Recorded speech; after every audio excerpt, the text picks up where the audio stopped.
Hello and welcome back to another episode of More Than a Business Live. My name is Mitch Case. I am your host. I am also the co-founder with my lovely wife of the company More Than a Meal, where we help organizations strengthen their most valued relationships by showing gratitude and appreciation one meal at a time. The reason I started this More Than a Business Live podcast has really been the opportunity to highlight individuals that are working hard day in and day out to really improve their culture, create a space that people want to be a part of and work at, and understand what really drives them, motivates them, and what makes those places of work unique. So today's episode, we are going to be talking with Mr. Justin Ricklefs here in just a little bit. But before we bring him on here to tell us a little bit more, I do want to thank our sponsor, True Captive Insurance.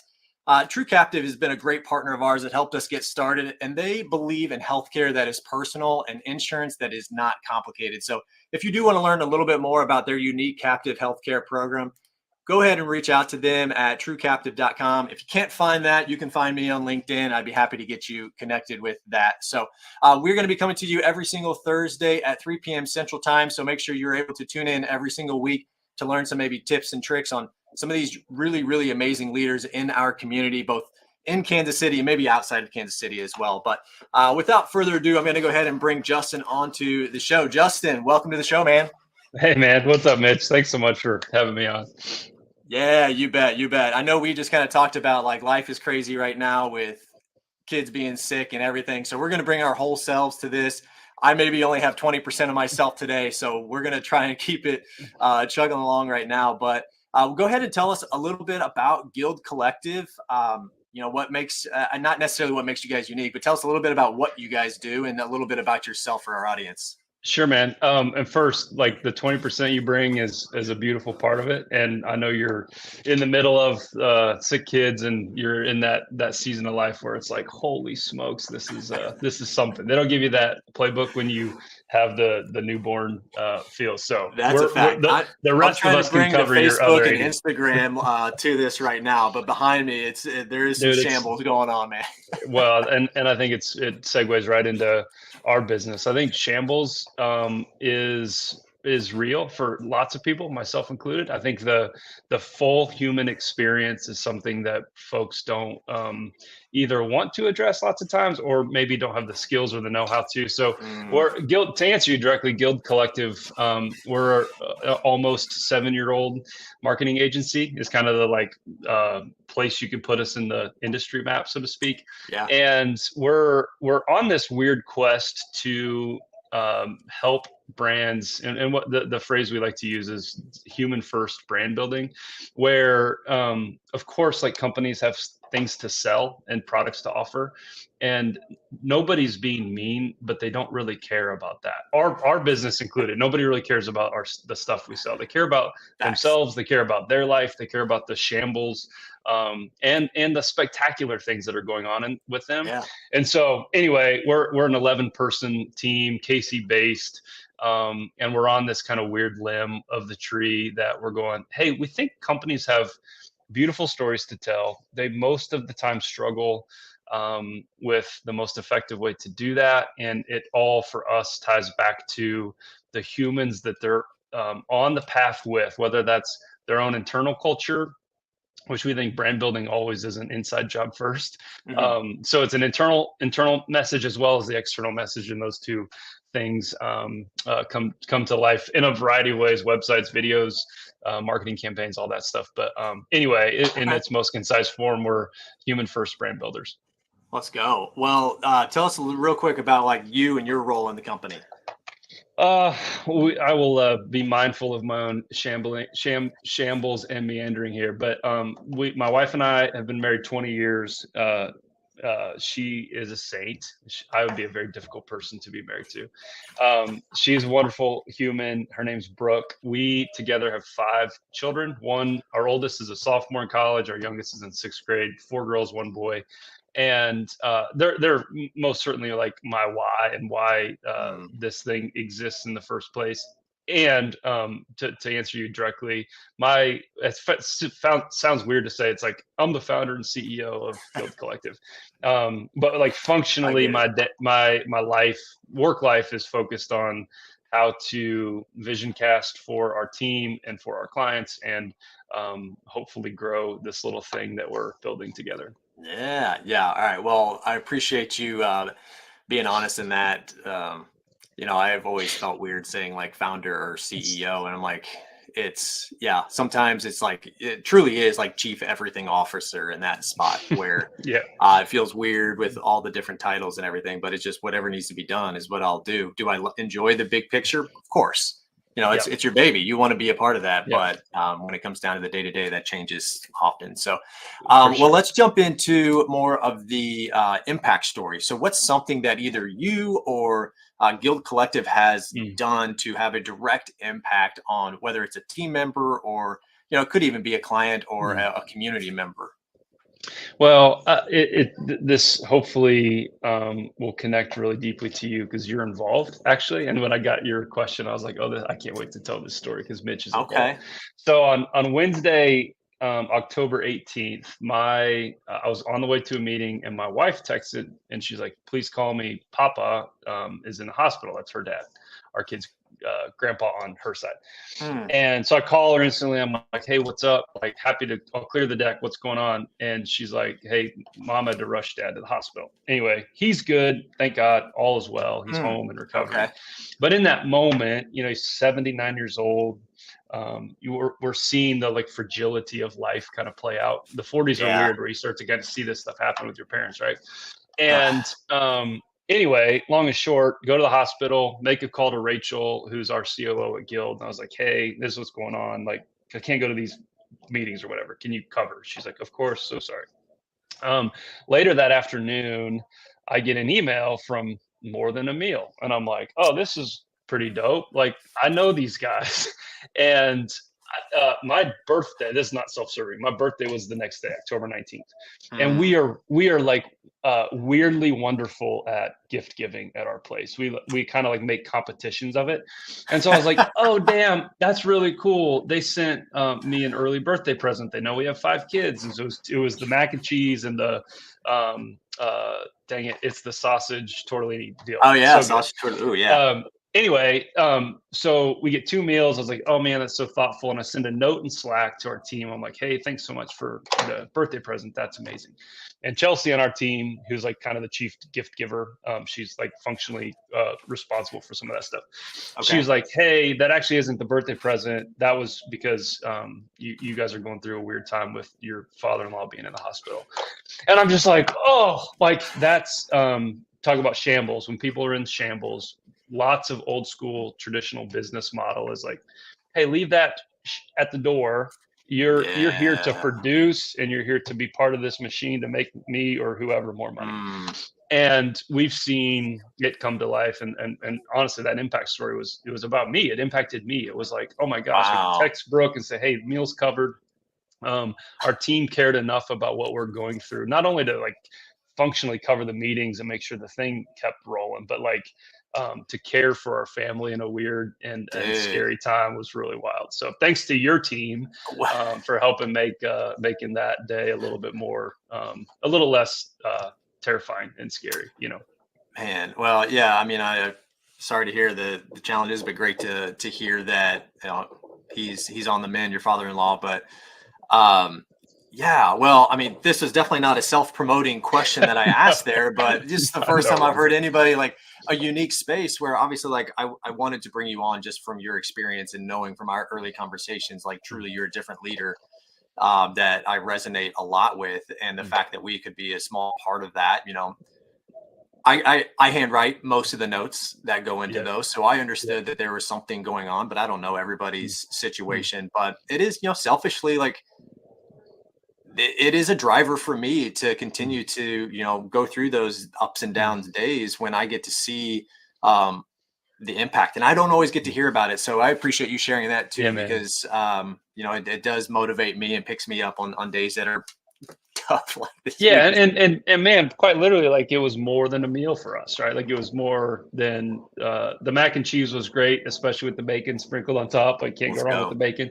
But like having my wife Brooke throw that stuff in the crock pot, and have meal taken care of. And she was, helping her mom out, getting stuff to and from the house. Anyway, it was definitely more than a meal. So we're grateful. Well, appreciate that. All right. We'll make sure we cut that out and we'll put it on as a promo going out on future ones. But glad that, sounds like things are much, much better now. And he's back to his very smart ass self. So he's doing fine.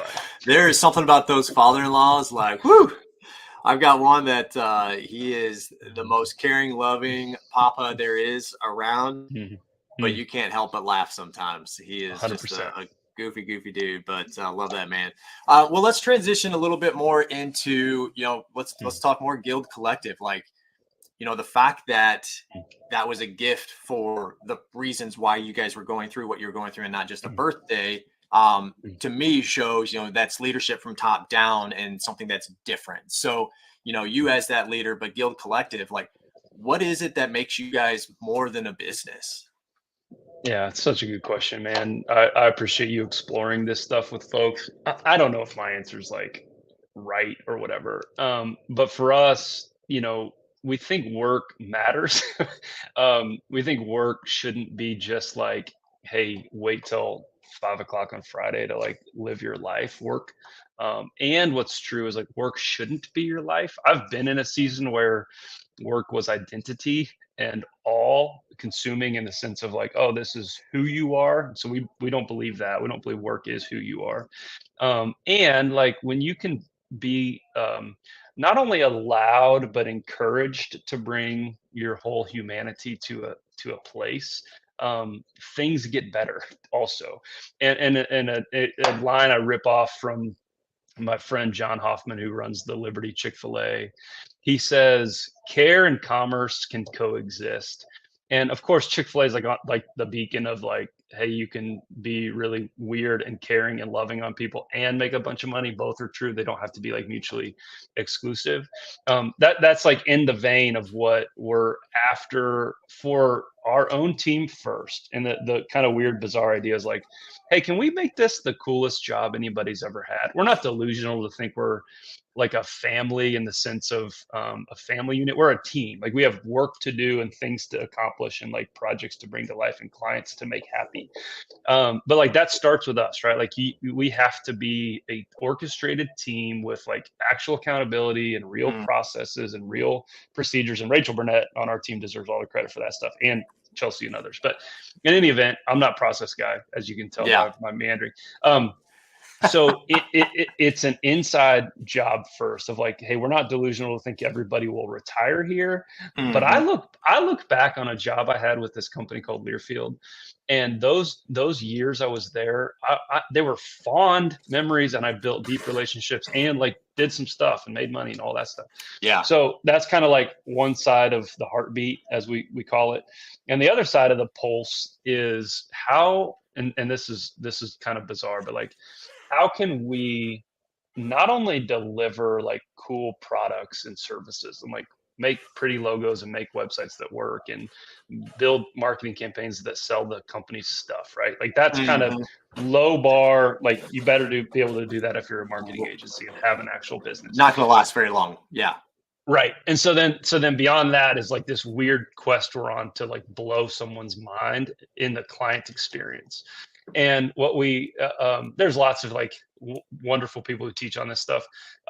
We're kind of in the Will Guidara unreasonable hospitality camp of like continuing to level up the experience.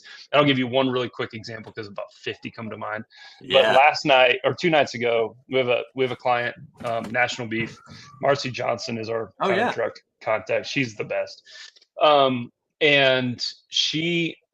I think I can share the story. I'm about to, so she can get mad at me.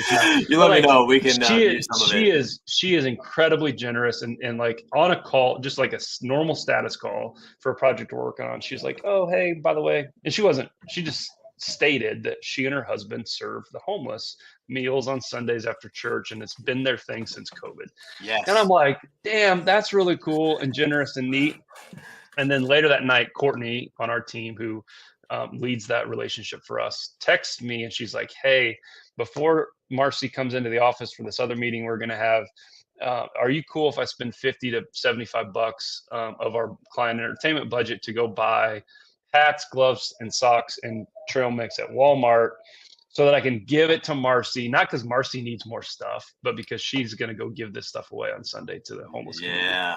And I'm like, dude, that's insane. Boom. You just leveled the thing up, Courtney. Okay, And it's like yes. this kind of weird competitive thing of like a good competition. Like, how can we do more good through these relationships we're afforded the opportunity to work with? I resonate so much with that. I'm like trying to like halfway look back at, all right, here we go. So there's like two books that I'm absolutely obsessed with. One is Raving Fans, Ken Blanchard, where just, people that like your products know not good enough anymore. You need to be raving about it. And so how do you go about differentiating yourself? And I see this both from as a team member or I shouldn't say team member, like an organization separating themselves to potentially bring in a new team member, attract individuals to the organization, or even on the sales side, what you guys are talking about. How can we differentiate ourselves? And so much you can learn. I've even taught groups this or given talks and keynotes around this is so much of how you can care for somebody to differentiate yourself goes either unsaid, where you need to be aware of your surroundings. Maybe you're seeing a picture or a jersey that there was something along those lines that you can just pick up on that they're being there, but also things that are said candidly, just in that sense of, maybe I can't meet up on Sunday because, we go and do this every single Sunday. And like, oh, wait a minute. There is a way that I can truly care for this person so much in a way that's not, I'm trying to get something out of them. 100%. But good intentions to say, 100%. Whether or not they move forward with something or not, let's just go because this is the right thing to do. It's good. It's how can we increase more good? 100%, man. And it all for us ties back to, and this is what we try to teach our clients to think like too, is not only like it's how do you want them to feel when they engage with you? The brand you're building goes before you, and we don't get to control the narrative of what you think about the company. The brand is the story they tell when we're not in the room. And so when they feel something, that's Seth Godin, by the way, and he's the GOAT. Amen. Yeah. But when you're not able to control the narrative, what do they say about you? And it all comes back to the psychology of how did you make them feel? Did you make them feel known, understood, and celebrated and address their pain? Or did you show up to the thing and start talking about all your crap you're selling? Nobody cares. Nobody cares. Even in the sense of like meals that we're trying to take care of other people with, like nobody cares. They're not waking up early in the morning stressing about, how am I going to use more than a meal, or how am I going to use Guild Collective? They got their own things that they're worried about, concerned about. So how can you care for them in that moment?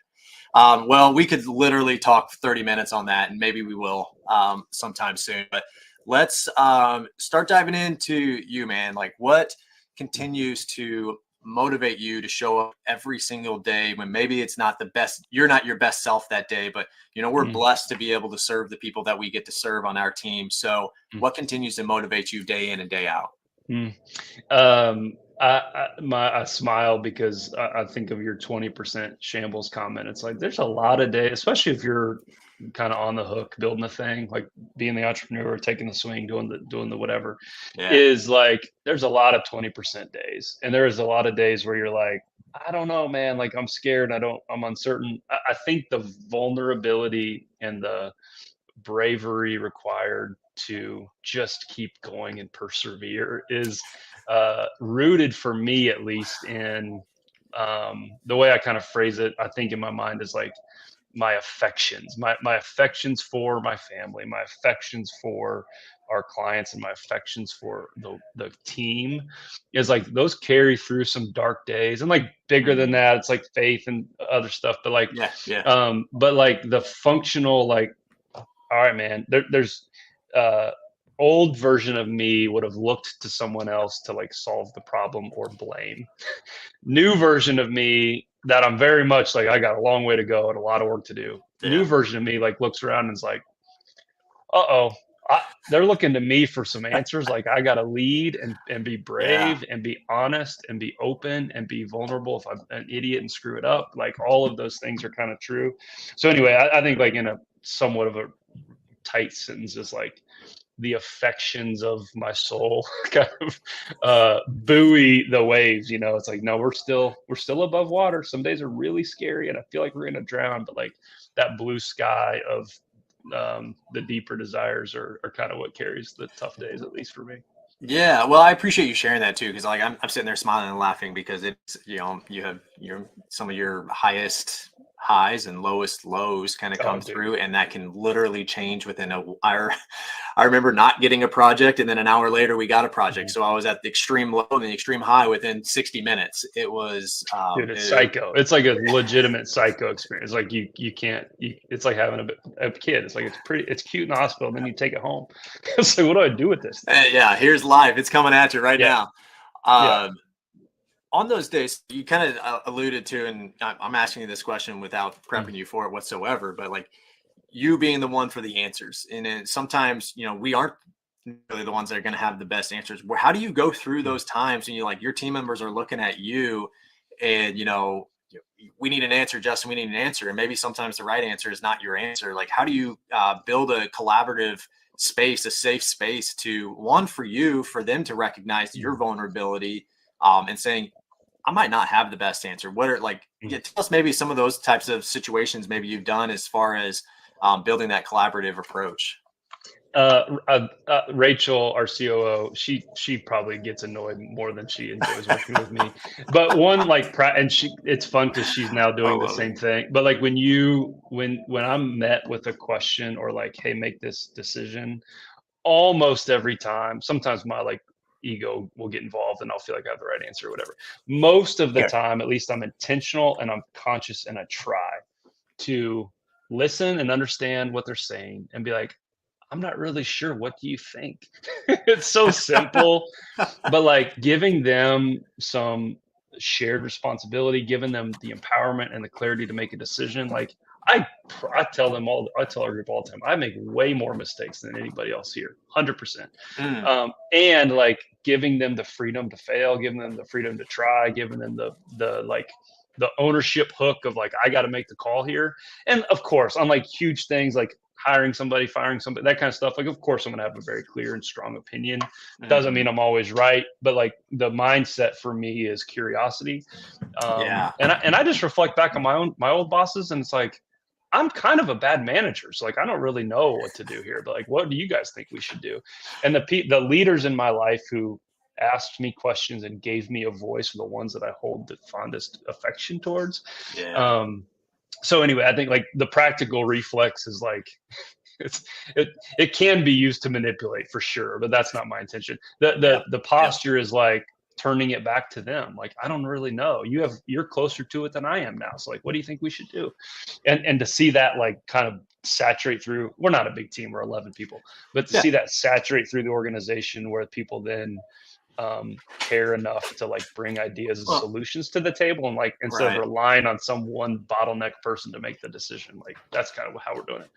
Well, you got to create a safe environment for somebody to feel like they can do that or try something and go with it. And then, it doesn't work out. Like, how are they going to feel? So making sure that they Totally. understand that. So I can definitely, appreciate that type of environment. And, from past bosses and other companies I've been a part of, like that always felt, I always did feel that from those Mm, individuals and leaders, and something that obviously we want to carry through for and sure. exists in your organization now. All right, man, we are starting to run out of time here. Yeah. So I'm going to try and wrap us up here real quick. If anything that you said kind of resonated, if anybody's hitting a 20% day and you just want to talk to Justin or myself about it, I'll defer you to Justin first, because he's going to No. give out the best way to go ahead and maybe reach out to them. Whether you are interested Mm, in learning more about Guild Collective from maybe potentially working there in the future, or mm. potentially hearing more about their services, what's the best way for them to get a hold of you, Justin? Yeah, man. Guild, we're like guildcollective.com is the website, and then Okay. I'm meandering my way through LinkedIn, sharing weird stuff. So you can just look at my LinkedIn feed and carry on some of these weird trails of thought that are in my brain. Go follow him. You'll get some real thought-provoking experiences through that. There's some 20% writing days, that's for damn sure. I love it. Well, if you can't find Justin there, just shoot me a message. I'd be happy to get you connected with him as well.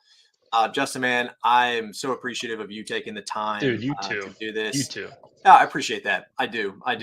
But in the sense of how much we appreciate, my wife and I always want to make sure that we show that through our actions and not just our words too. So for coming on this show, we always allow the individual to send out a meal to somebody that they feel is deserving of that meal for whatever particular reason that may be. So if you've got somebody in mind, and maybe want to share a little bit about why that is, I'll let you share as much or as little as you want to in regards to that.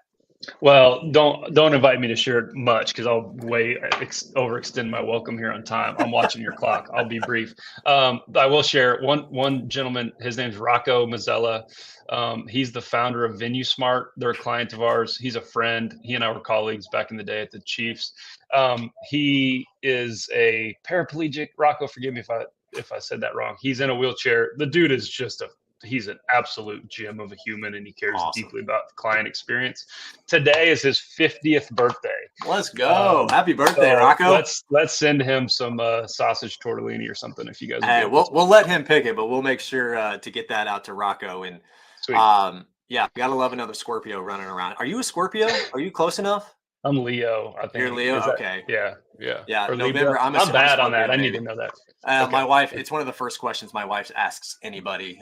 She just needs to know, and she can peg you exactly who you are and what you do based off of that. But she can diagnose me quickly. Yeah, she'll know you before you know.